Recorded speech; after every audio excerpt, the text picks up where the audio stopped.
hari ini ada baiknya kita berdoa dengan kepercayaan masing-masing. Berdoa dipersilahkan.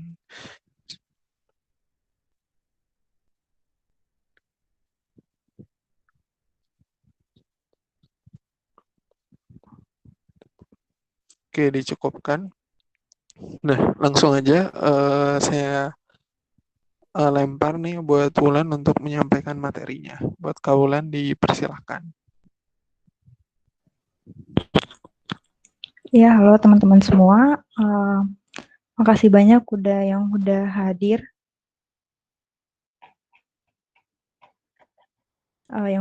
dari kemarin masih antusias. Hari ini kita mau ngebahas structure and written expression. Aku izin offin kamera ya, supaya bisa lebih jelas fokus ke presentasi.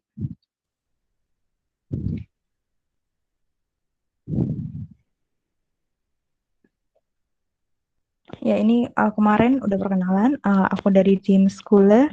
Aku alumni UI dan tahun lalu aku sempat tes super ITP dan dapat nilai 553. Ya, di sini memang bukan nilai yang gimana banget, tapi ya di sini lebih mau sharing aja sih, tips and trick gitu. Terus dari pengalaman aku ngerjain TOEFL kayak gimana gitu.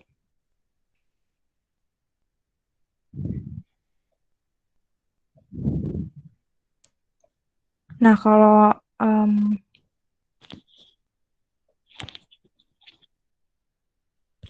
ya sorry. Nah,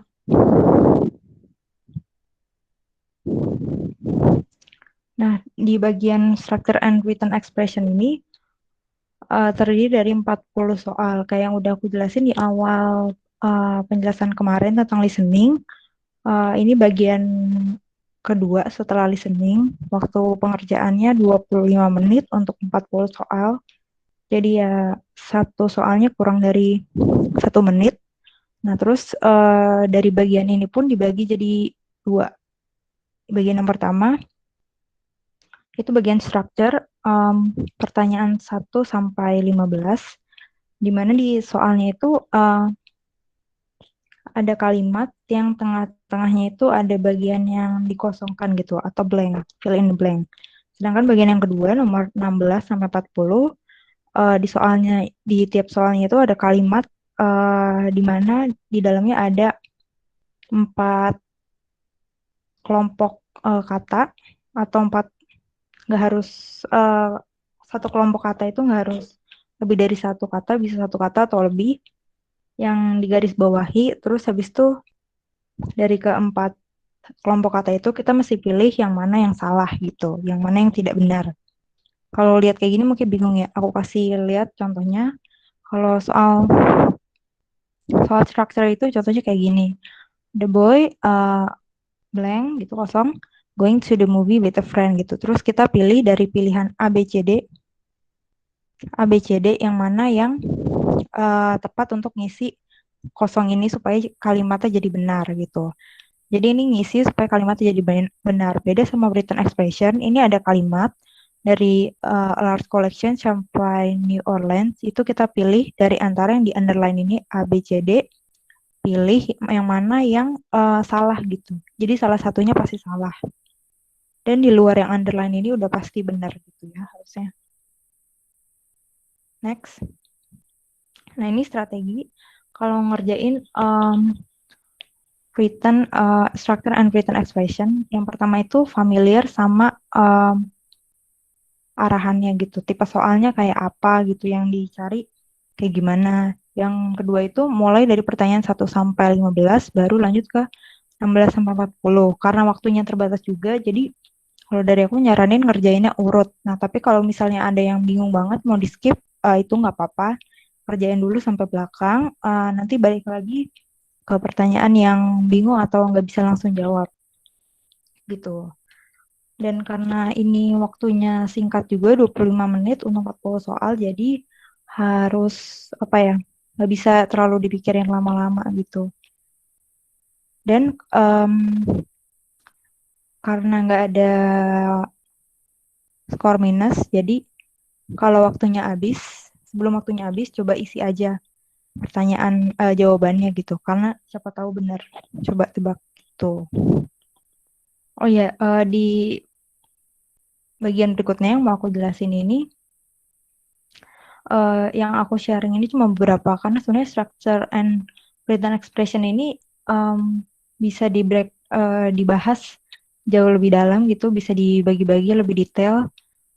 Cuman karena hari ini waktunya terbatas, cuma sekitar 1 jaman, jadi dipilih beberapa hal aja gitu ya.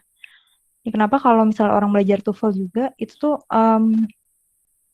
kalau listening sama reading itu lebih ke latihan-latihan gitu, strategi atau mungkin yang perlu diketahui itu nggak terlalu banyak dibanding sama structure and written expression. Ini banyak hal atau materi yang mesti kita kuasain gitu, mesti kita ketahui gitu. Nah ini yang pertama itu yang inti, yang harus kita ingat itu adalah setiap kalimat itu harus punya seenggaknya satu subjek dan satu kata kerja gitu. Ini dasar banget. Ini sebelum tahu tenses atau mungkin aturan-aturan yang lain, itu harus kita ingat kalau dalam satu kalimat itu harus punya seenggaknya satu subjek sama satu verb atau kata kerja gitu.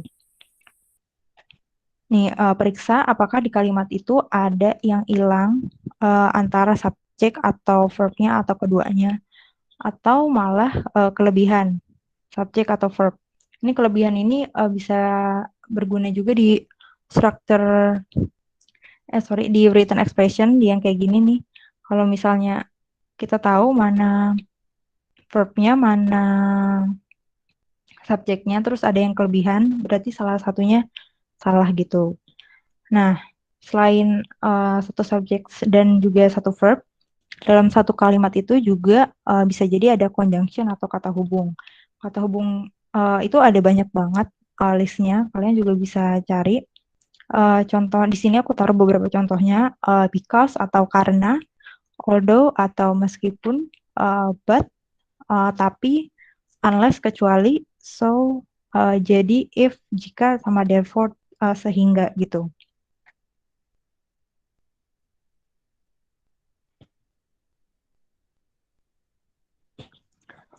Nah, terus kalau ada conjunction, misalnya conjunctionnya ada satu, itu pasti ada dua verb.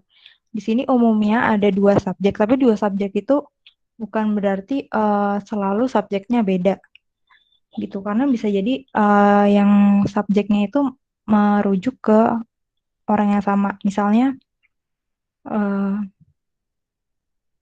he is smart because he studies well gitu.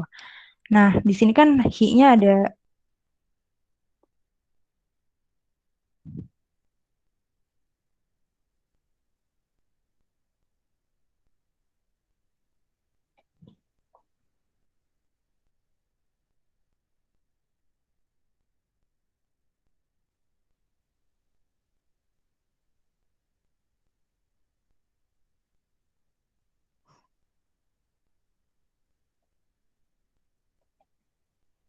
Sebentar ya, maaf.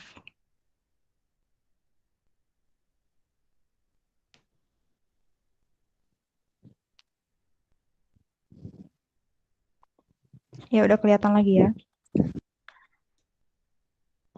Jadi ada kalau ada satu conjunction itu verbnya pasti dua. Yang kayak tadi subjeknya uh, bisa jadi beda, bisa juga merujuk ke orang yang sama gitu. Nah, terus ini kita masuk contoh yang pertama. Jadi supaya lebih apa ya? Hari ini sharingnya nggak bersifat satu arah. Jadi aku mau minta tolong teman-teman gitu ya. Kita coba bareng-bareng. Boleh tulis di kolom chat. Menurut kalian jawabannya nomor satu A atau maksudnya A, B, C, D yang mana yang benar gitu.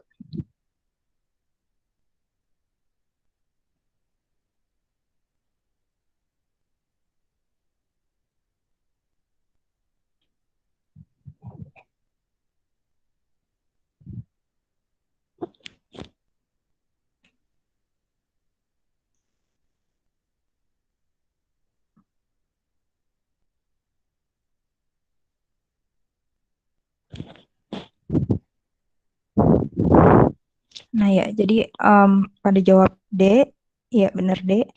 Kenapa D? Karena di sini kita lihat the boy-nya itu dia yang aku highlight warna orange ini dia jadi subjek.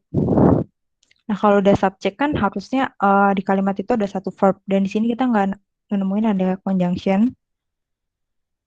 Nah kalau yang A salah karena he itu subjek. Jadi subjeknya kan nggak mungkin dua ya, the boy he itu nggak mungkin.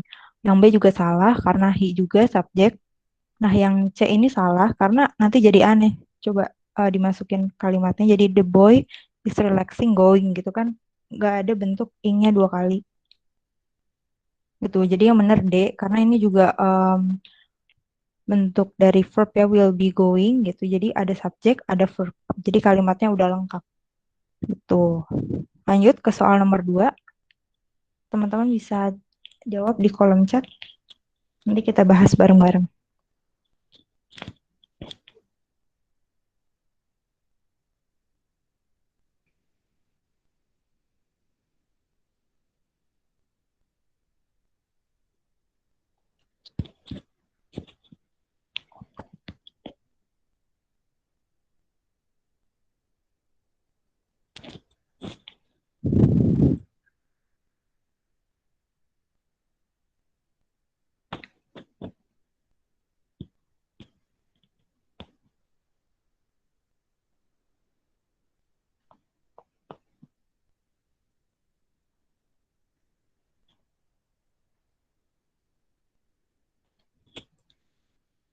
Oke, sebagian besar atau semua ya kayaknya ya kalau aku nggak salah pada jawab B. Sekarang kita bahas kenapa jawaban yang benar itu B. Nah, jadi kita lihat di sini yang orange ini menandakan subjeknya. Di sini ada geyser sebagai subjek. Terus habis itu have often been compared itu dia jadi verb sama emit di sini jadi verb juga. Sebenarnya yang biasa dicari duluan kalau aku sih dari verbnya ya. Soalnya kalau subjek itu kan dia berupa noun itu suka agak bingung sama objek. Jadi pertama temuin verbnya dulu. Oh iya. Gimana Temuin sendal? verbnya dulu. Nah terus Gimana sendal? kalau kita udah tahu ada dua subjek di sini, geyser sama day, sama dua verb yang putih ini, berarti kan sesuai aturan tadi, berarti kita butuh satu conjunction. Nah di sini yang conjunction yang conjunction itu dari pilihan ini cuman because karena kalau due to, in spite of, sama regardless of itu dia bukan conjunction, tapi dia object of preposition. Gitu. Kalau object of preposition due to, in spite of, sama regardless of yang opsi A, C, sama D itu diikutin sama noun. Gitu. Nah, terus ini kita bakal bahas tentang apositif sama object preposition. Jadi kalau apositif itu dia adalah kata benda yang ada sebelum atau sesudah, seringnya sih sesudah kayak di contoh sesudah dari noun lainnya dan punya makna yang sama gitu. Dan biasa ditandai sama dua tanda koma. Jadi kalau di sini kalimatnya my friend George is attending the lecture. Nah, yang disebut apositif itu yang dicetak tebal atau di sini George. Jadi kalau apositifnya ini hilang, George-nya hilang. Nah, ini kalimatnya tetap lengkap ya. Tetap benar. Jadi my friend is attending the lecture. Gitu. Udah ada satu verb dengan juga satu subjek sama satu verb gitu. Nah, terus kalau misalnya object preposition yang di sini itu sebenarnya contohnya ada banyak. Di sini aku kasih contoh beberapa in, at, of, to, by, behind, on, after, before, around, beside, dan lain-lain. Nah, di contoh kalimat di sini ada object of prepositionnya ada dua, after his exam sama by both gitu. Nah, kita lihat juga kalimatnya positif sama object of preposition ini kalau misalnya dihilangin, dia tetap kalimatnya utuh karena ada subjeknya Tom di sini sama will take itu verb-nya gitu ya. Jadi berupa tambahan aja atau penjelasan gitu. Kalau yang positif dia menjelaskan noun-nya punya makna yang sama atau merujuk ke hal yang sama. Kalau object of preposition ini bisa macam-macam sih, bisa menjelaskan objeknya, bisa jadi keterangan waktu kayak after, before, dan lain-lain. Ini bisa dicari tahu lebih lanjut lagi karena sebenarnya jenisnya ada banyak. Nah, sekarang kita coba kerjain soal yang nomor 3. Teman-teman bisa tulis di kolom chat.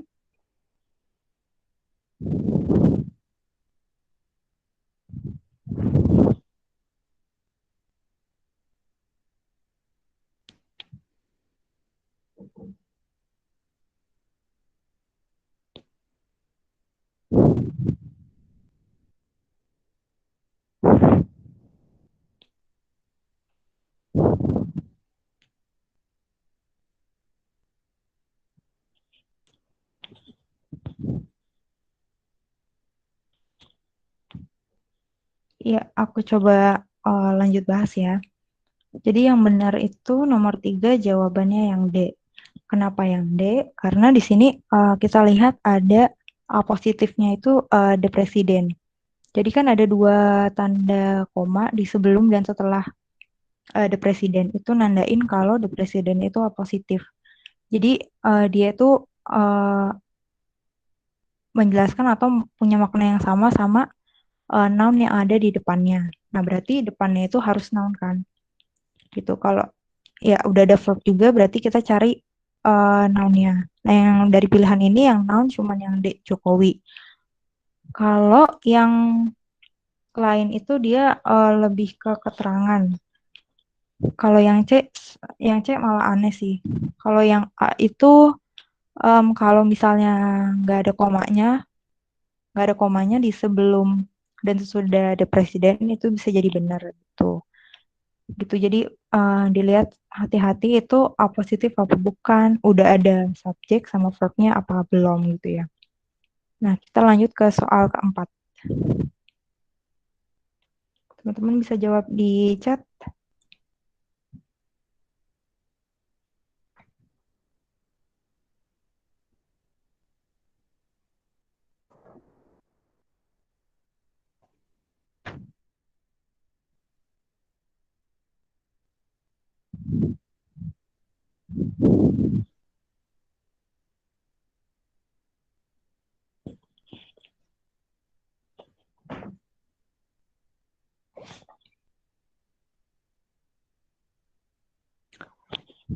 Oke ya, yang nomor 4 jawabannya benar B, the party.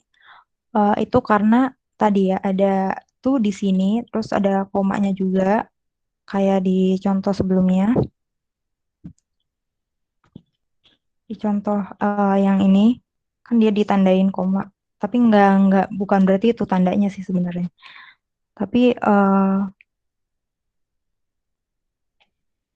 itu di sini nunjukin object of preposition, jadi dia bukan subjek. Mike di sini bukan subjek sekalipun Mike itu orang ya, dia bukan subjek.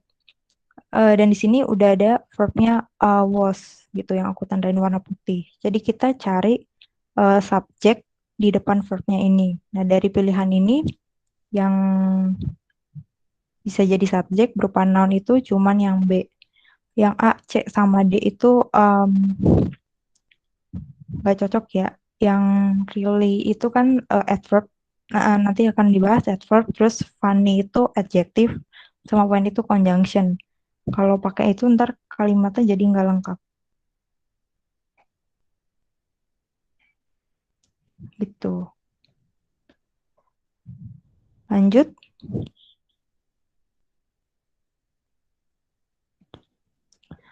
Nah, kalau ini ngebahas kelas kata gitu atau word class. Jadi subjek itu yang disebut subjek itu nggak harus cuma orang kayak tadi Mike atau mungkin benda tadi di party. he, she, it bukan kayak gitu, tapi bentuknya bisa macam-macam. Nah, yang paling umum itu berupa subjeknya berupa noun. Kalau di sini yang aku tandain aku tandain ditebelin, dan verbnya itu aku garis bawahin gitu. Jadi kalau noun ini di kalimat yang noun ini IELTS, IELTS itu adalah subjeknya. Dia ada berupa noun gitu. Kalau yang ini he is learning English in school ID, he-nya itu subjek tapi berupa pronoun. Pronoun itu kata ganti. Nanti akan dibahas juga beberapa contohnya he, she, it gitu. Terus kalau yang ketiga ini noun phrase atau frasa. Jadi noun tapi bukan cuma satu kata. Kalau di sini kan IELTS aja gitu. Kalau di sini ada the student atau ini nanti bentuknya juga bisa ganti-ganti gitu. Berupa frase. Jadi lebih dari satu kata. Nah, yang keempat ini ada noun clause. Noun clause ini dia ada klausanya. Di sini klausanya what gitu ya. Klausanya sebenarnya sepanjang ini sih, noun clause gitu. Semuanya itu jadi subjek gitu. Ini mungkin yang bentuk noun clause juga nggak gitu, bentuknya nggak gitu sederhana, jadi perlu dicermati juga. Ini tuh kalau mungkin di Indonesiain, itu jadi apa yang dia dapat dari gurunya adalah sebuah buku gitu. Jadi adalahnya itu verb-nya itu mengacu ke subjeknya itu apa yang didapat gitu. Tapi emang agak panjang jadi kayak kalimat ya makanya namanya clause gini. Jadi ini bisa jadi subjek. Nah, yang kelima itu ada dalam bentuk gerund. Jadi verb ing itu juga bisa jadi subjek dalam bentuk gerund. Kayak gini, studying abroad is her childhood dream gitu. Belajar di luar negeri adalah mimpi masa kecilnya gitu. Nah, yang terakhir ada to infinity. Contohnya to study TOEFL and IELTS need big effort gitu. Nah, yang perlu diperhatiin juga kalau gerund itu verbnya selalu singular gitu. Kalau di sini pakai to be itu kalau nggak is berarti was gitu. Karena gerund selalu dianggap singular. Tapi kalau yang to infinity itu tergantung ya. Kalau di sini kan to study TOEFL and IELTS. Dia kan ada dua TOEFL and IELTS. Makanya verbnya itu need. Bukan ditambah s gitu, needs gitu. Dia kayak udah dianggap plural. Nah, kalau ini ada bentuk pronoun atau kata ganti. Jadi kata ganti itu ada macam-macam. Kalau yang dari tadi udah ada tuh subject pronoun ya, yang kayak tadi he. Ini listnya untuk orang pertama, kedua, ketiga, tunggal, jamak gitu ya. Nah, kalau subject pronoun itu dia letaknya ada di sebelum verb gitu. Sedangkan object pronoun itu letaknya setelah verb. Jadi nggak bisa dibalik. Jadi nggak bisa misalnya him love she gitu. Nggak bisa. Jadi harus he love her gitu. Jadi yang setelah kata kerjanya harus object pronoun, sebelumnya harus subjek gitu. Nah, kalau possessive adjektif itu dia menunjukkan kepemilikan. Nah, tapi di setelah possessive adjektifnya itu harus ada kata bendanya, harus ada nounnya. Jadi misalnya my book, our house gitu. Kalau possessive pronoun itu dia kepemilikan juga, tapi dia nggak perlu kata noun setelahnya. Kalau dibikin kalimat jadi contohnya kayak gini, that book is mine gitu. Buku itu adalah milikku gitu. Itu kita bisa juga bikin kalimat itu pakai possessive adjektif.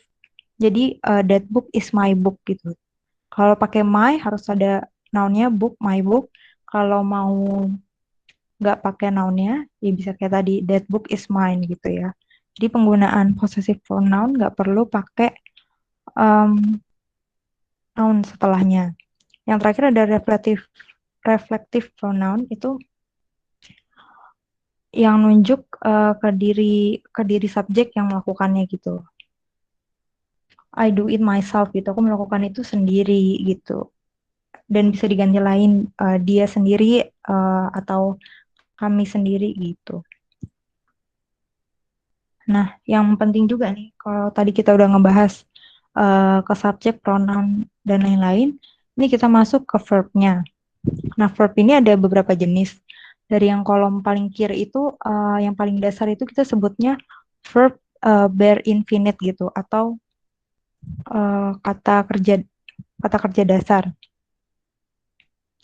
Nah, nanti baru ada bentuk verb 1, verb 2, verb 3, verb ing, sama to infinite. Kalau verb 1 itu dia bisa sama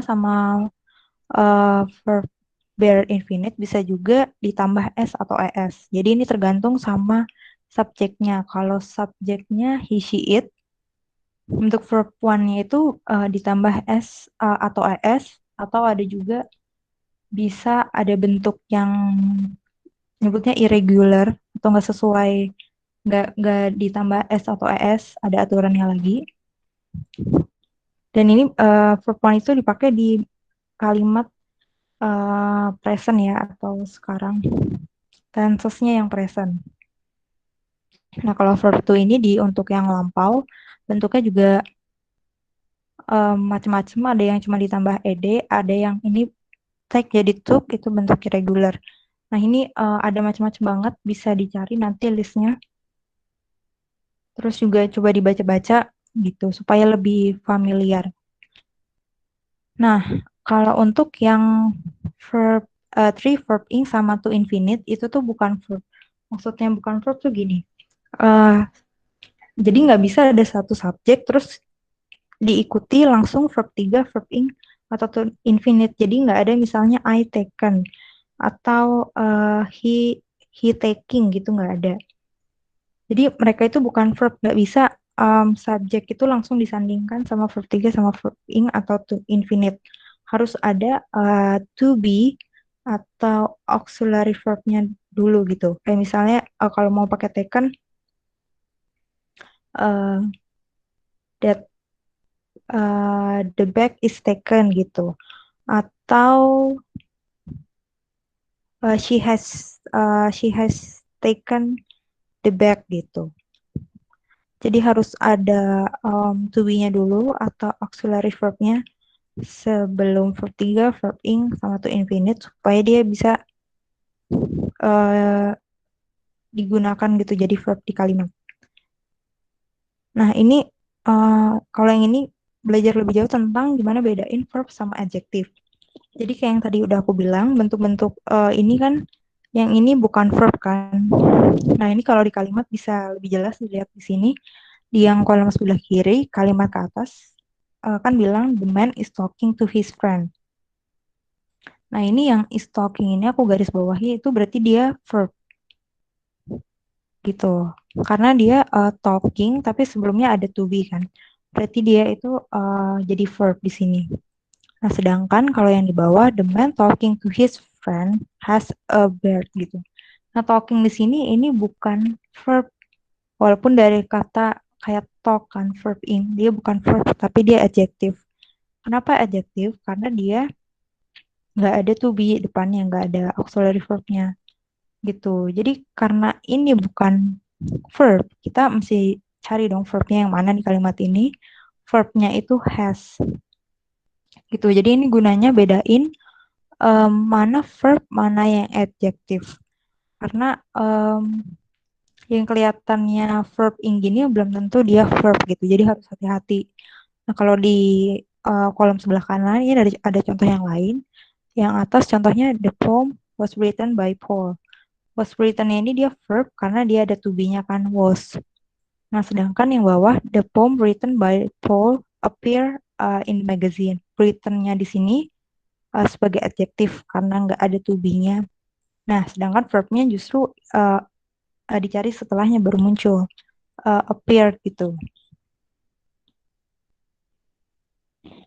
Jadi gitu ya, bedain yang mana yang verb, mana yang bukan, atau di sini adjective gitu. Jadi intinya harus bisa bedain mana subjek, mana verb. Itu yang paling dasar. Nah, selain subjek sama verb ini ada juga modal. Modal ini bentuknya ada banyak. Contohnya ada banyak. Ini beberapa contohnya. Will, may, should, could, can, must, would, shall, might, ought to. Nah, ini kalau modal ini dipakai cara penggunaannya adalah subjek plus modal plus verb bare infinite gitu. Jadi walaupun subjeknya itu bentuknya he, she, it, setelahnya modal, setelahnya verbnya itu nggak usah ditambah s atau es. Jadi misalnya you should eat apple gitu. Jadi bukan eats. Ketemunya sama verb bare atau bare infinitive atau verb yang asli yang dasarnya. Lanjut, ini kita bahas active passive sentence. Misalnya kita bahas contoh yang atas dulu ya, yang aktif. I write many letters this month. Itu di Indonesiain saya menulis banyak surat bulan ini. Jadi salah satu cara untuk menentukan itu kalimat aktif atau pasif, karena dari kita nentuin kalimat itu aktif atau pasif itu ngaruh ke nanti bentuk verb apa yang akan digunakan gitu. Caranya itu kita coba translate ke bahasa Indonesia. Kalau pas kita terjemahin ke bahasa Indonesia, itu jadi saya menuliskan ada imbuhan me-nya kan. Ada imbuhan me atau ber, itu berarti kalimatnya aktif gitu. Jadi setelah kita translate ke bahasa Indonesia, terus kata kerjanya itu imbuhannya me atau ber, itu dia berarti kalimat aktif gitu. Nah, sedangkan kalau kalimat pasif itu di bahasa Indonesia itu imbuhannya jadi dalam bentuk di. Di depannya ada kata di. Contohnya, many letters are written by me this month. Itu kan berarti banyak surat ditulis olehku bulan ini gitu. Jadi are written yang di sini di Indonesiain jadi ditulis, sedangkan write-nya di sini menulis gitu. Nah, ini juga bentuk-bentuknya per tenses ada macam-macam. Ini bisa didalamin lagi gitu dan di apa ya? Kalau udah banyak baca, banyak latihan, jadi lebih terbiasa gitu. Kayak misalnya ini right kan, ini present simple tense. Nah, ininya juga simple tense, tapi hati-hati misalnya ini letters, jadi di sini pakai to be tambah verb 3. To be-nya jadi are gitu, karena many letters kan, lettersnya banyak. Gitu, kayak gitu perlu diperhatiin detail-detail kecilnya. Nanti kalau udah terbiasa, jadi nggak perlu terlalu dipikirin. Nah, contoh yang kedua, di sini pakai modal. Jadi, doctors must serve the patient carefully gitu. Dokter-dokter harus melayani pasien dengan hati-hati. Nah, kalau jadi pasif kan the patient must be served by doctor carefully. Ini kan maknanya sama kan. Tapi diubah jadi pasif, pasien harus dilayani gitu kan pakai di oleh dokter secara hati-hati. Jadi kayak gitu. Jadi kalimat yang maknanya sama bisa ditulis dalam bentuk aktif atau pasif. Kita masih bisa nentuinnya supaya tahu verb mana yang digunakan, dan kalau di kalimat tahu juga itu fill in the blank-nya yang mana, atau enggak apakah kalau written expression verb-nya salah gitu, bentuknya aktif pasifnya jadi mesti diganti. Nah, kalau ini tentang pair of conjunction, jadi pasangan dari kata hubung. Ini Seringnya sih ada di written expression ya, yang dari 4 pilihan itu dicari yang salah. Jadi kalau di kalimat itu kalian nemu ada kata-kata dari misalnya both, terus either, not only, neither, itu kalian mesti aware kalau di kalimat itu harus ada pasangannya. Jadi both itu harus sama and, terus habis itu either itu harus sama or, not only itu sama but also, neither itu sama nor. Oh ya, aku lupa jelasin artinya. Both itu baik, misalnya and itu baik A maupun B gitu. Keduanya A dan B gitu. Yang kalau either or baru baik A maupun B. Not only but also itu tidak hanya A tapi juga B gitu ya. Neither nor itu tidak A tidak juga B. Between and itu antara A dan B. Kalau instead of itu ya mirip juga. Kalau nggak A, B, yang similar to itu ya mirip antara A dan B gitu. Yang same as juga sama. From to itu dari A ke B. Kalau rather than itu lebih memilih A daripada B. Kalau whether or itu berarti antara A dan B gitu ya. Jadi ini kalau udah nemu, terutama bagian conjunction yang depannya, itu mesti aware gitu di kalimat harus cari pair atau pasangan ya. Pair itu pasangan, harus cari pasangannya di kalimat itu. Jadi kalau ketemu both cari and. Begitu juga buat yang lainnya.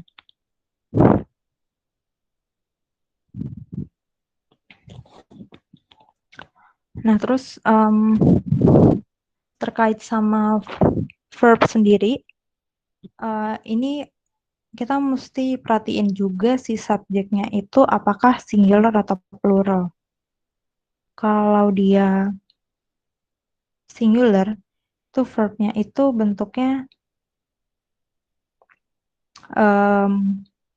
berbeda dengan plural. Nah, kata-kata di sini kayak everyone, everybody, everything, someone, somebody, something, anyone, anybody, anything, no one, nobody, nothing, each one, every, itu semuanya diikutin sama singular. Walaupun terkesannya kayak everyone itu banyak, tapi sebenarnya kalau kita dalamin lagi, arti bahasa Indonesianya itu everyone itu tiap orang gitu ya. Somebody itu juga seseorang.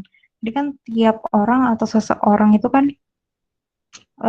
tiap orang itu kan dihitung persatunya gitu. Makanya itu singular. Singular itu tunggal gitu ya. Dianggap tunggal, makanya verb yang mengikutinya itu juga tunggal. Nah, kalau someone, somebody, something itu kan seseorang atau something sesuatu gitu ya. Nah, sesuatu itu kan nggak jelas ya sebenarnya tunggal apa jamak gitu ya. Someone juga seseorang gitu. Jadi makanya dianggap singular. Itu juga anyone, anybody dan anything ini biasa dipakai di apa ya? Bentuk yang negatif gitu. Kalau no one, nobody, nothing ini juga karena nggak ada. Jadi bukan plural ya. Verb yang ikutinnya dia tunggal atau singular. Itu juga each one every kan tiap kan. Jadi dihitung satu-satu. Makanya verb yang mengikutinya setelahnya singular itu. Nah, jadi pasti semua kata ini ngikutin singular. Nah, tapi perhatiin juga ada notes di sebelah kiri. Kalau bentuknya each of plus the plus noun-nya itu harus plural gitu.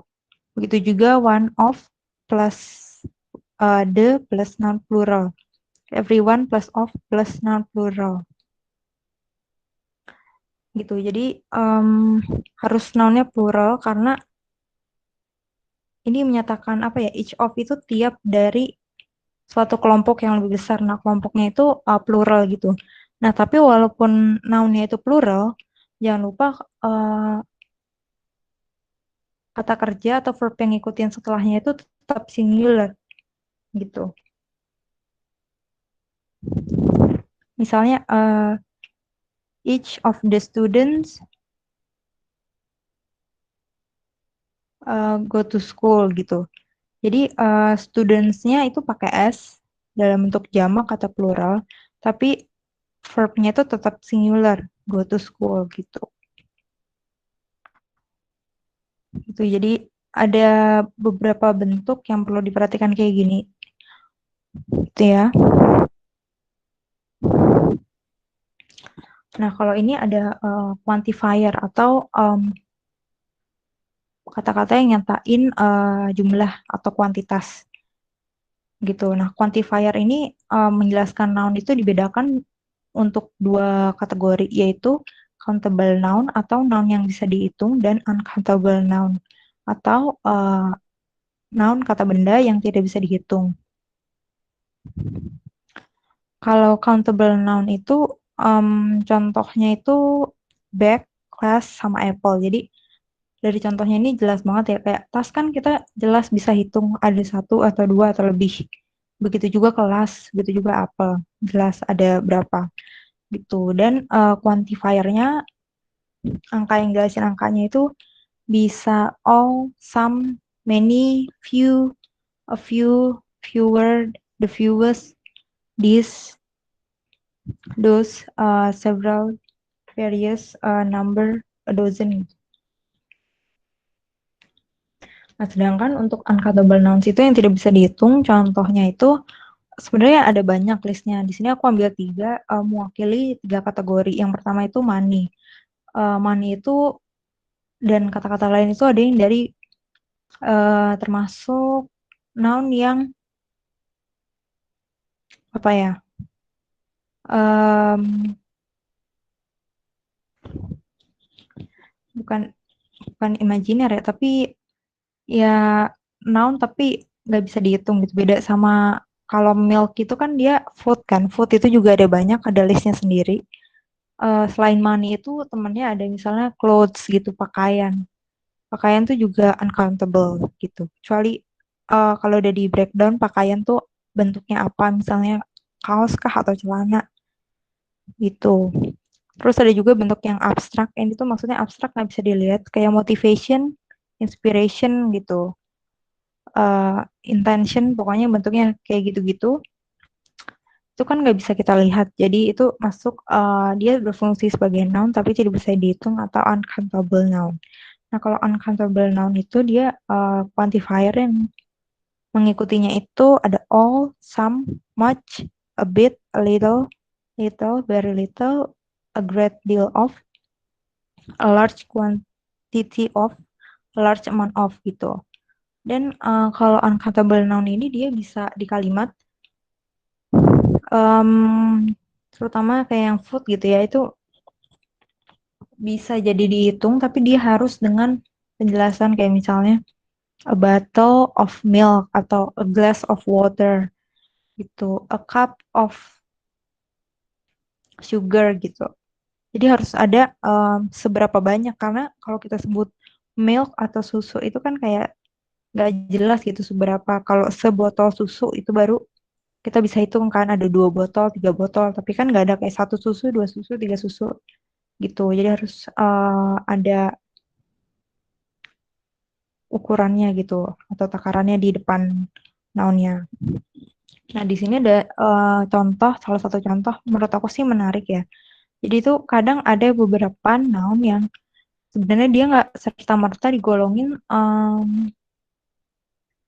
nounnya itu pasti countable atau uncountable. Jadi ada beberapa noun, contohnya glass. Ini dia bisa dianggap countable atau uncountable tergantung kalimatnya. Kalau di sini yang countable, coffee was poured into the glass. Glass di sini kan maksudnya di Indonesia gelas ya. Kan jelas banget gelas itu bisa dihitung 1 gelas, 2 gelas, 3 gelas gitu. Makanya dia masuk countable noun. Tapi juga bisa jadi uncountable noun. Itu kalau kalimatnya misalnya glass can be recycled from old bottle. Nah, glassnya di sini itu berarti kaca. Beda sama di kalimat yang sebelah kiri. Jadi kaca bisa di-recycle atau didaur ulang dari botol lama.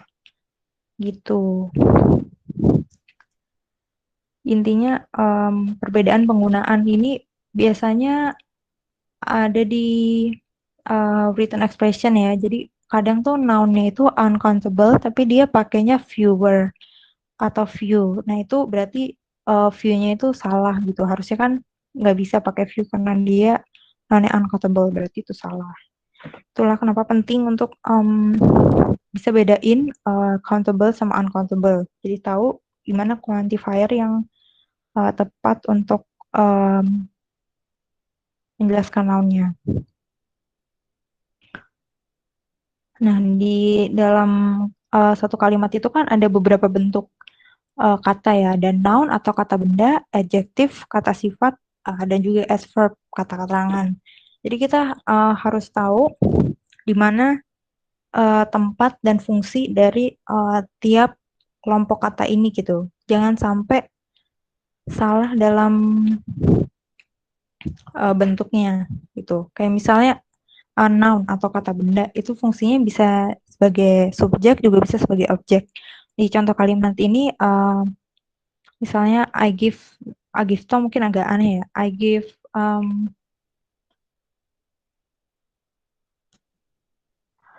give Tom a book gitu misalnya.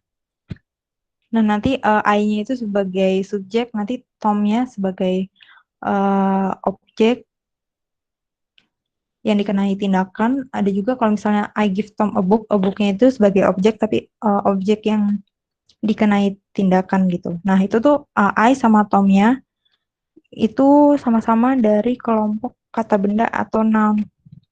Yang kedua itu adjektif, itu fungsinya menjelaskan noun. Nah, perhatiin kalau adjektif ini letaknya itu sebelum noun atau setelah to be. Contohnya sebelum noun itu an important book gitu. Importantnya itu adjektif. Sebelum booknya noun-nya. Nah, ini juga bentuk kata-kata adjektif itu kalau untuk tes supaya kita punya banyak vocab gitu, banyak kosakata, kita bisa baca atau lihat list tabel gitu, ada tabel panjang isinya adjektif atau mungkin vocab-vocab lain gitu juga. Karena kadang adjektifnya itu kita nggak biasa pakai di kehidupan sehari-hari gitu. Jadi ini masih sederhana banget. Kalau buat tes tuh kadang kata-kata yang dipakai suka nggak gitu apa ya, nggak gitu familiar, nggak segitu sering pakai. Jadi kita harus belajar lebih lanjut. Nah, ini contoh yang kedua tadi yang letak adjektifnya after to be, this girl is happy gitu. Jadi happy-nya di sini sebagai adjektif setelah to be is. Terus juga ada adverb atau kata keterangan, seperti namanya ya kata keterangan, jadi fungsinya menjelaskan kalimat. Bisa juga menjelaskan verb, adjektif, atau adverb. Contohnya itu the man ran quickly. Nah, quickly ini menjelaskan kalimat itu. Jadi pria itu lari dengan cepat gitu kan. Kan intinya sebenarnya pria itu lari kan. Udah ada subjek sama verb. Nah, ini ada tambahan lagi adverb yang menjelaskan kalimat itu. Nah, kalau ini buat pengetahuan aja ada bentuk-bentuk dari frase noun. Jadi noun itu frase noun itu dia nggak cuma terdiri dari noun. Yang pertama itu ada adjective plus noun. Contohnya smart student. Ini yang aku bold itu semua itu noun yang belakang. Nah, itu di depannya itu bentuknya bisa macam-macam. Bisa adjective, bisa noun, bisa adjective noun. Jadi outstanding to full score atau adjective noun ini juga walaupun kayak aneh tapi sebenarnya nggak aneh ya. Large beautiful lake, bahkan kalau belajar lebih dalam sebenarnya untuk adjective noun itu ada urutannya kan, depannya sama-sama adjektif. Di aturan yang baku itu sebenarnya ada urutannya. Yang mana adjektif yang disebut duluan gitu. Tapi ini nggak kita bahas di sini. Yang kelima ada adverb plus adjective plus noun. Itu contohnya very good class. Very di sini sebagai adverb yang menjelaskan gitu. Jadi sangat kelas yang sangat baik gitu. Dan semua frase noun ini bisa didahului oleh artikel. Artikel itu ada an sama the. Secara singkat, penjelasannya sama an itu buat noun yang singular atau tunggal. Nah, kalau the ini nggak harus singular, bisa plural, tapi ditujukan untuk noun yang sudah lebih spesifik gitu. Jadi bisa kita bahas lagi dalam lebih lanjut mungkin di kesempatan berikutnya gitu. Ini yang aku jelasin di sini cuman yang tips-tips dasar aja. Nah, tadi kan kita udah bahas subjek sama verb nih banyak. Nah, sekarang kita coba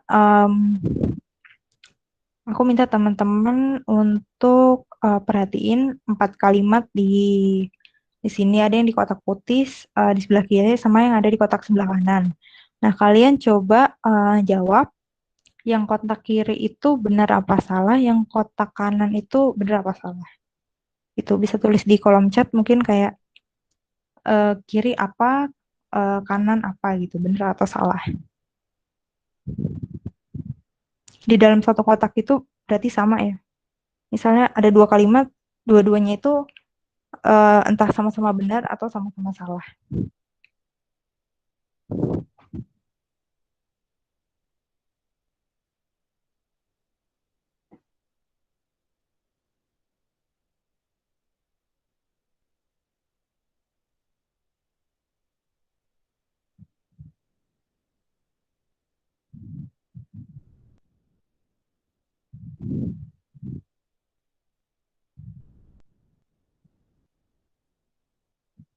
Halo, apakah teman-teman masih dengar suaraku?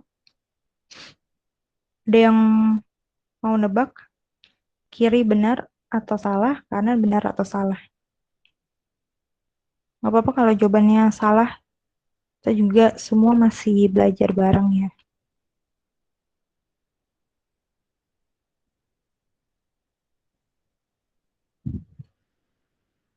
Yang lain ada yang mau nyoba lagi jawab?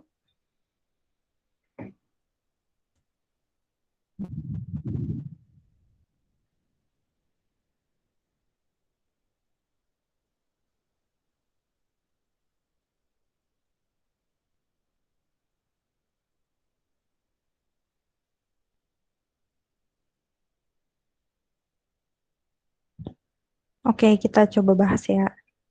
Jadi jawabannya adalah yang kiri benar, kanan salah. Kenapa yang kiri benar? Karena kan kita bahas satu-satu ya. Kalimat yang pertama, $10 is too much to pay the bill. Jadi kayak yang tadi udah aku tulis, jadi money itu uncountable. Jadi verb yang ngikutin itu singular. Itu kenapa pakai is. Nah, terus ini juga somebody ini kita tadi udah bahas ya. Yang everybody, somebody, anybody, nobody, dan lain-lain. Itu verb yang ngikutin itu pasti singular. Di sini verbnya bukan to be, tapi dari verb one. Makanya verbnya singular, dia pakai s ya. Karena kan somebody ini kalau diganti ke kata ganti he atau she kan. Jadi verb satunya pakai s gitu. Verb one-nya plus s once gitu. Jadi dia benar. Nah, yang kanan itu salah karena yang kalimat pertama, my family have a long holiday. Ini my family-nya itu dihitung sebagai apa ya? Kalau di pronoun itu jadi it gitu. Jadi they. Salah jadi it. Sorry kebalik jadi it. Jadi dia dianggap satu gitu. Satu kesatuan, satu keluarga gitu. Makanya harusnya verb yang ngikutin itu has, bukan have. Sekalipun my family ini sebenarnya kalau di dalamnya itu bisa. Jadi ada banyak orang kan, bisa ayah, ibu, saudara, dan lain-lain. Tapi karena dia di sini apa ya, dinyatain sebagai satu kesatuan, makanya verb yang ngikutin harusnya has. Nah, kalau kalimat kedua ini, either of us are able to play basketball. Ini kenapa salah? Karena either of us ini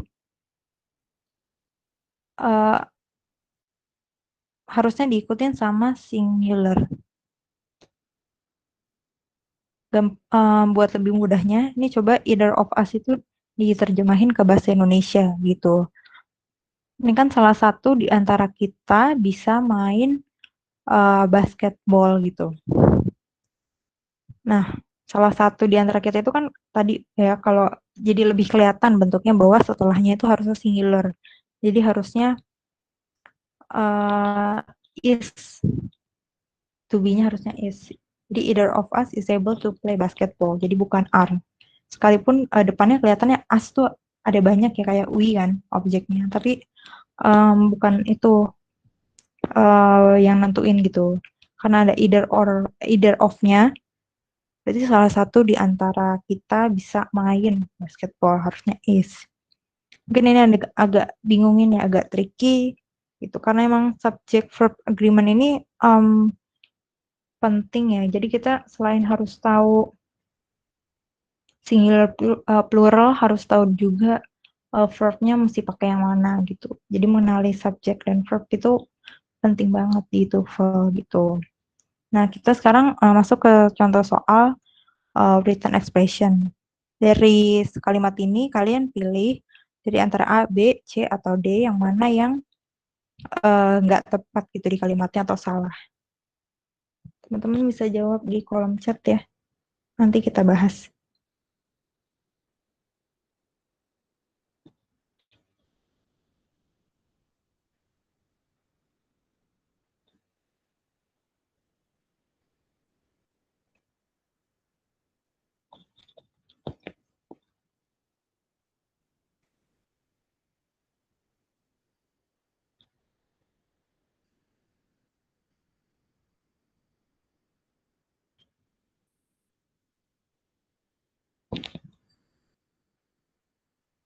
Teman-teman ada yang mau coba jawab?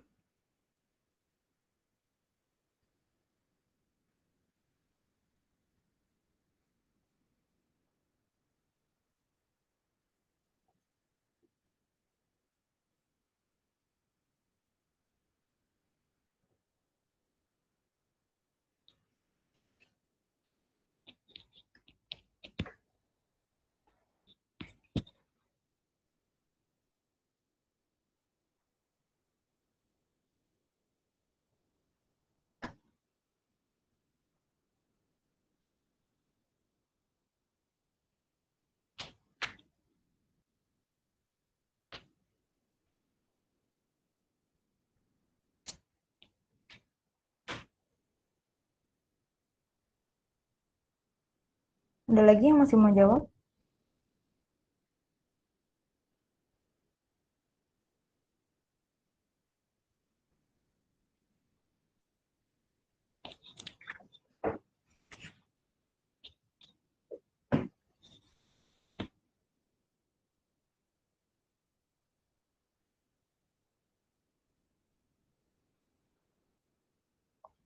Oke, kita coba bahas ya.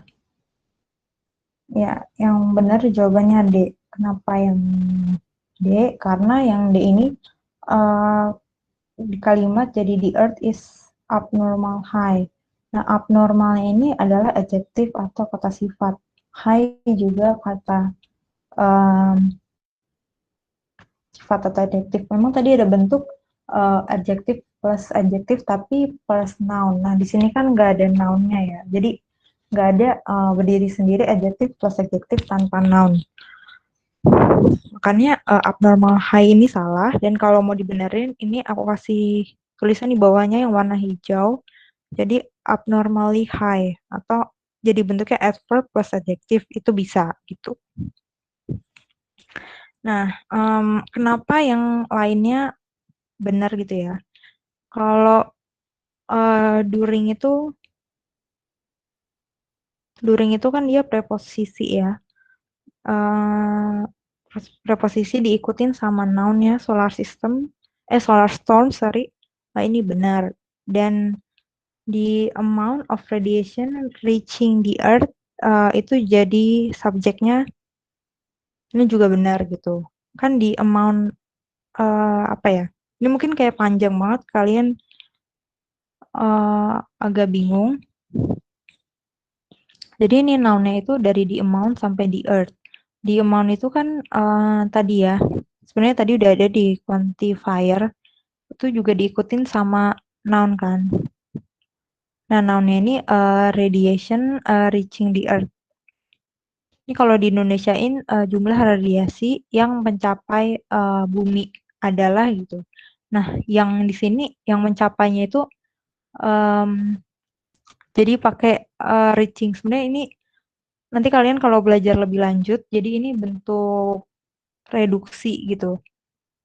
Aku nggak bahas detail di sini. Intinya ini kalimatnya benar.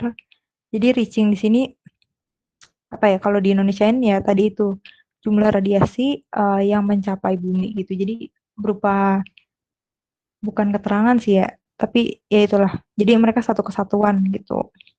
Penjelasan dari jumlah radiasinya ini. Jadi gitu. Jadi kalau soal kayak gini, apa ya? Kalau kalian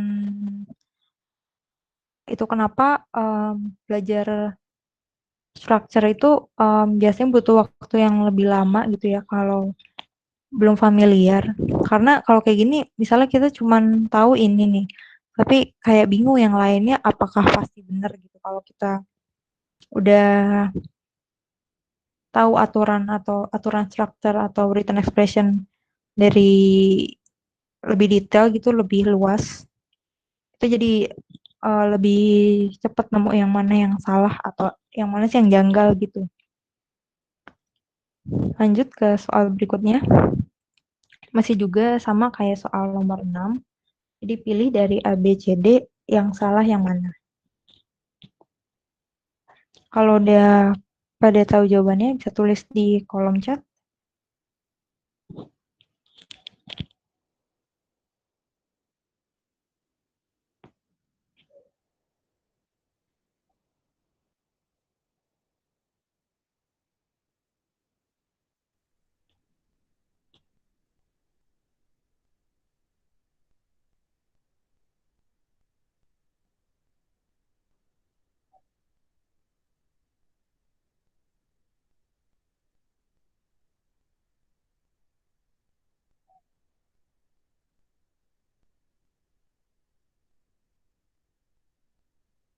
Ya, jadi sambil kita bahas ya.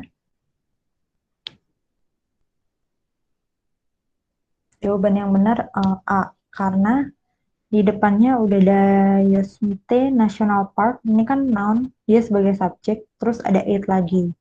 Kan kalau dari satu verb has itu nggak mungkin sebelumnya ada subjek plus subjek gitu. Kalau nounnya bentuknya frase, lain soalnya ini kan kayak noun, terus habis itu kata pronouns atau kata ganti sebagai noun. Ini kayak aneh. Yosemite National Park, it has gitu. Jadi kalau mau dibenerin kalimatnya, it-nya dihilangin. Jadi Yosemite National Park has many spectacular natural attractions, including Yosemite Falls, one of the world's highest waterfalls. Tuh. Kalau untuk yang B itu dia benar karena dia berupa adjektif yang menjelaskan nounnya natural attraction. Nah, including ke belakang itu lanjut menjelaskan lagi, including ini juga benar, termasuk air terjun Yosemite, salah satu dari air terjun yang tertinggi gitu, highest waterfalls. Ini juga benar kan, kayak tadi mirip yang kayak each of plus the plus, ntar aku coba cari ya. Nah, yang kayak ini bentuknya each of the, terus habis itu ininya plural. One of the bentuknya plural. Nah, kalau yang di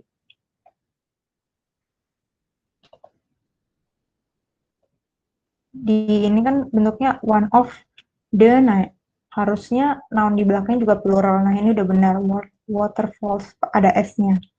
Gitu, salah satu dari air terjun yang tertinggi di dunia gitu ya. Jadi yang D nggak salah, B sama C juga nggak salah. Yang salah yang A. Jadi jawabannya A. Lanjut soal nomor 8. Kalau tipe soal yang kayak gini ada di nomor 1 sampai 15 ya.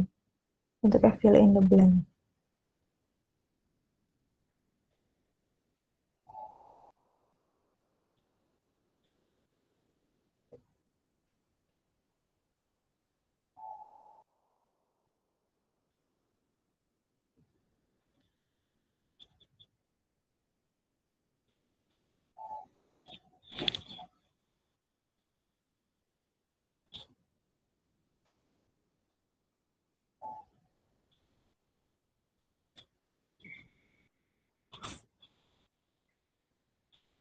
Ada lagi yang mau jawab?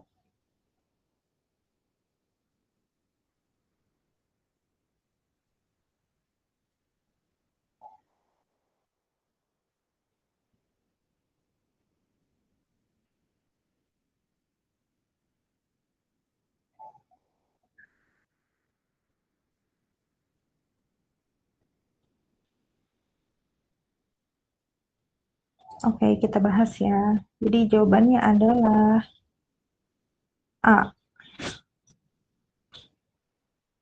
Itu karena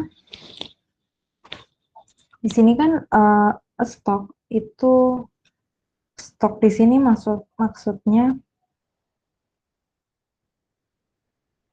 sebagai subjek ya, dia kan noun stok gitu. Dan di sini udah ada verb is called. Yang aku tandain highlight putih itu dia verb. Jadi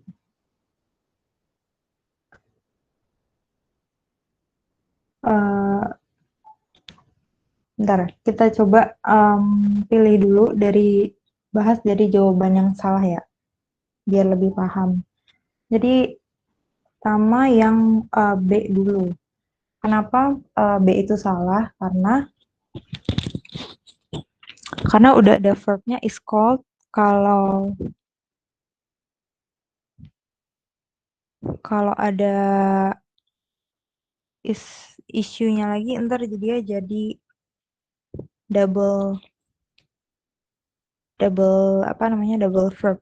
Padahal nggak ada conjunction di kalimat ini. Kalau yang C ini kayak yang soal tadi ya, udah ada a stock terus habis itu ada it lagi, nanti noun-nya jadi double 2, itu jadi subjek juga aneh. Gitu. Terus kalau yang D salah karena setelah which ini harusnya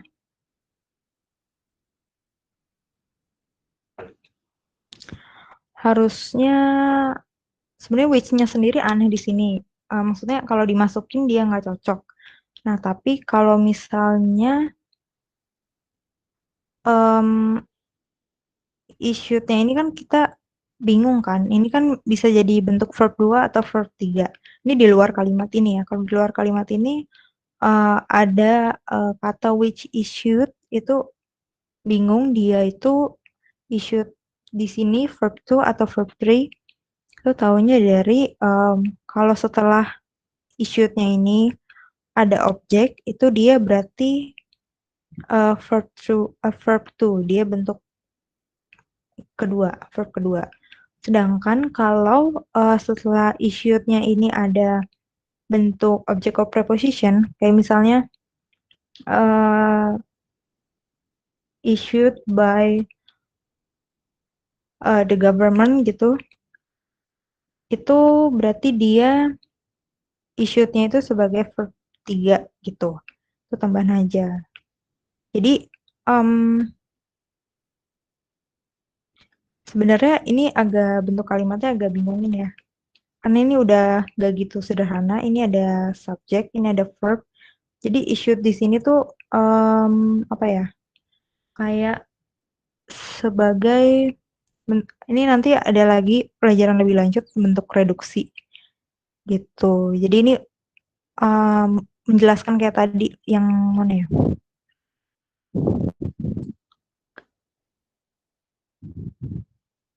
Yang tadi ini reaching, ini kan juga verb ing kan. Padahal tadi aku sempat bilang kalau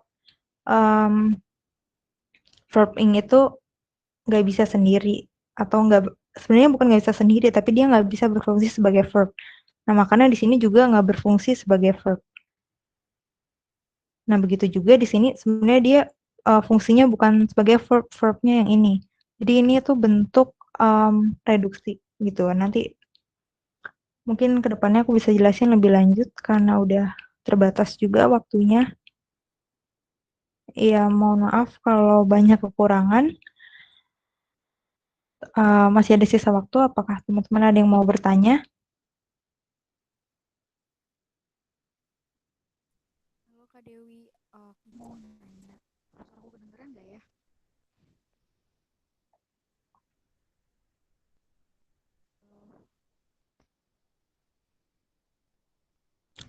Kalau ada yang mau tanya, teman-teman bisa tulis di kolom chat.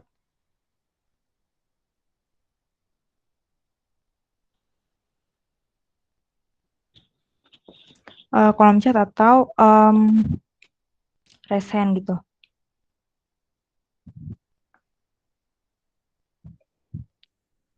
Oh ya, aku baru keingat kalau yang which issued ini, sambil nunggu ya kumpulin pertanyaan, which issued ini dia kalau dikoreksi,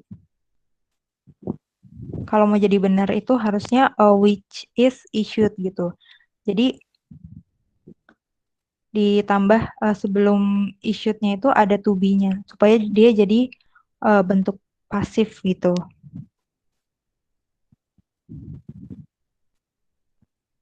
Nah, terus which is issued itu direduksi jadi issued yang jawabannya A gitu. Jadi yang D itu bisa benar kalau dia ada to be-nya is. Jadi which is issued gitu. Tapi kalau direduksi jadi issued. Jadi di sini tuh bukan verb to biasa tapi dia hasil reduksi gitu. Ya mungkin agak rumit, kapan-kapan bisa jelasin lebih lanjut. Iya, baik, udah ada kita 3 penanya mungkin ya, karena waktunya juga sudah terbatas. Untuk yang pertama Kak, dari Monurdan, Kak, untuk huruf-huruf kapital yang ada di soal atau pilihan soal perlu kita perhatikan juga enggak ya Kak? Langsung aku jawab ya. Hah, Sebenarnya jarang sih salahnya di huruf kapital gitu. untuk huruf kapital. Sejauh yang aku alamin sih itu bukan poin utama pilih jawaban karena di pilihan A, B, C, D bukan berarti beda yang satunya kapital, satunya enggak. Atau kalaupun di written expression juga enggak terlalu berpengaruh.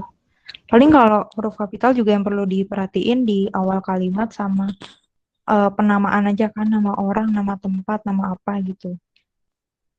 Ya kalau lebih bagus lagi kalian aware karena kan untuk misalnya kalau mau maksud aku writing menulis dalam bahasa Inggris sendiri itu kan kita perlu perhatian huruf kapital. Kalau mau dibiasain ya tentu bagus gitu. Tapi kalau di pilihan kalau yang A B C D fill in the blank gitu nggak gitu ngaruh sih.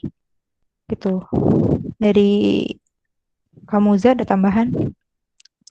Ini ada absensi yang baru dikirim ke grup, silakan buat teman-teman yang mau absen. Jadi absen ada di grup ya.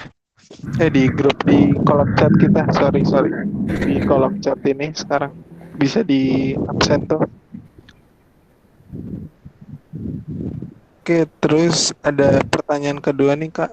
Kak Dewi, saya mau tanya buku latihan grammar yang bagus apa ya? Aku bingung sih karena aku nggak punya buku grammar andalan. Untuk TOEFL sebenarnya menurut aku yang terpenting bukan hafal susunan grammar, tapi tahu kapan mesti menempatkan subjek verb pasangannya sama apa gitu. Dan dari ebook yang dibagiin sama sekolah juga udah cukup membantu ya, cuman makin banyak latihan ya makin bagus. Atau dari kalau teman-teman lain ada rekomen, tulis di kolom chat aja ya teman-teman. Kali aja ada buku yang ngerasa ini ngebantu aku banget gitu. Kalau dari aku pribadi sih nggak ada satu buku yang menurut aku ya top banget gitu. Sebenarnya mirip-mirip, semua buku mirip Kayaknya Kak. iya mirip. Rasain lah. Mungkin yang buku kemarin itu juga bagus kok Kak, karena dia per bab kan. Kalau coba dibuka aja di bagian strukturnya itu lumayan bagus, dia per bab. Maksudnya dari dasarnya Mm-mm. tuh. Terus Kak Emma itu ada pertanyaan, yourself sama yourself apakah beda? Bedanya gimana?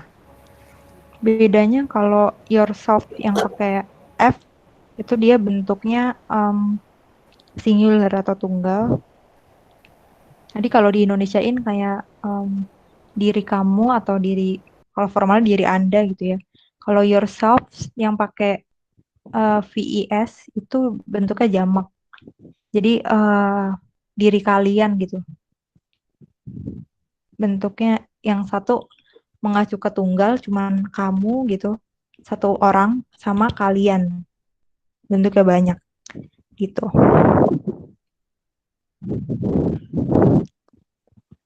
Apakah Oke. cukup menjawab?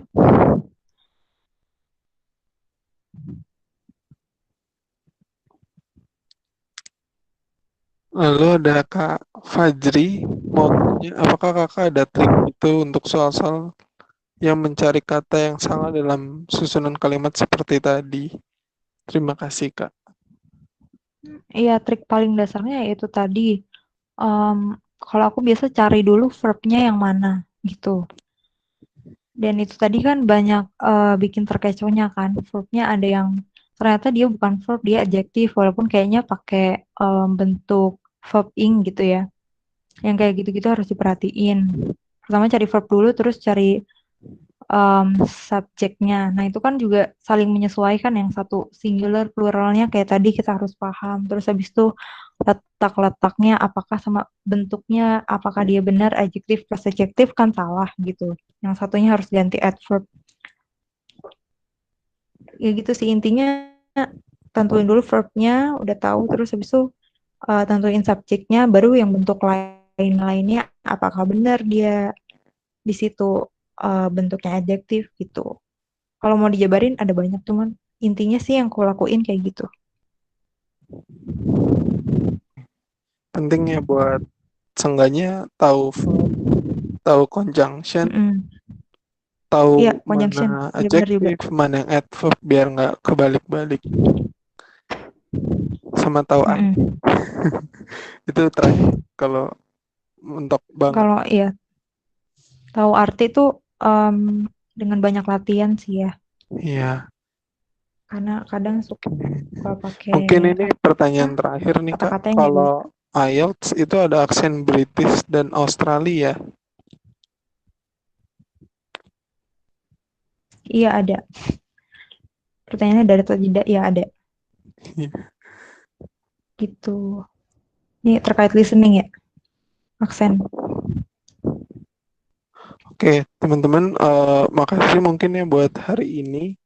Nanti bakal dikirim PPT sama video hari ini sama kuisnya. Nah, mungkin ya kalau struktur emang harus banyak latihan ya karena